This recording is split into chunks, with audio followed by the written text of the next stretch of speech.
حامدا و مصلین اما بعد. ناظرین کرام، آج میں آپ کو گھر کے اندر عید الفطر کی نماز پڑھنے کا طریقہ بتاؤں گا انشاءاللہ. آپ سبھی لوگ جانتے ہیں کہ آج پوری دنیا کرونا وائرس سے متاثر ہے، کرونا کا قہر جاری ہے. ایسی صورتحال میں ہم لوگ عید الفطر کی نماز کے لیے نہ تو کسی میدان میں جمع ہو سکتے ہیں اور نہ ہی مسجد میں.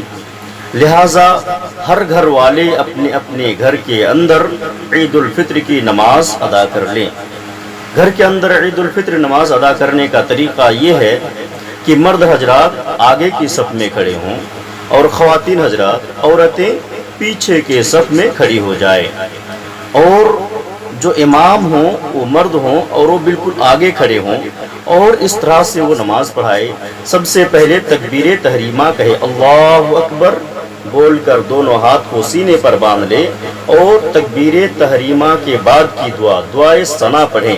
اللہم باعد بینی و بینا، پوری دعا اگر یہ یاد ہو تو اس کو پڑھ لے، اگر یہ یاد نہ ہو دوسری دعا یاد ہو جس سبحانک اللہم و بحمدک و تبارک اسمک و تعالی جدک و لا الہ غیرک، دونوں میں سے جو بھی دعا یاد ہو اس کو پڑھ لے. پھر لگاتار 7 تکبیرات زوائد کہیں. اللہ اکبر، اللہ اکبر، اللہ اکبر، اللہ اکبر، اللہ اکبر، اللہ اکبر، اللہ اکبر. یہ 7 مرتبہ تکبیرات زوائد کہنے کے بعد سورہ فاتحہ پڑھے.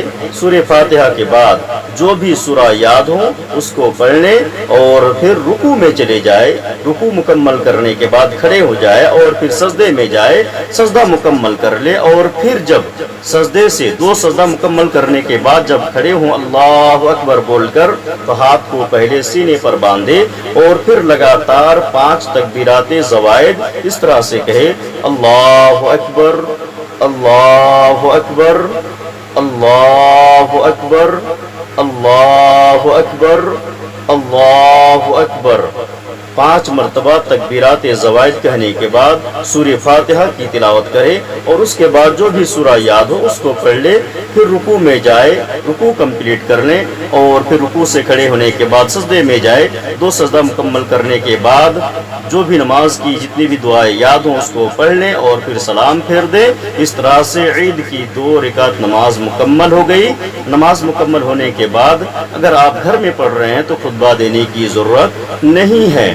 دوسری بات یہ ہے کہ عید کے بعد ہمارے ہندوستان میں عام طور پر یہ رواج ہے کہ ایک دوسرے کو لوگ عید مبارک کہہ کر مبارکبادی دیتے ہیں. یہ طریقہ صحیح نہیں ہے، بلکہ صحابہ کرام عید الفطر کی نماز کے بعد جب ایک دوسرے سے ملتے تھے تو ایک دوسرے کو یوں دعا دیا کرتے تھے تقبل اللہ منا و منکا. تو یہی دعا ہم بھی ایک دوسرے کو دے کہ تقبل اللہ منا و منکا.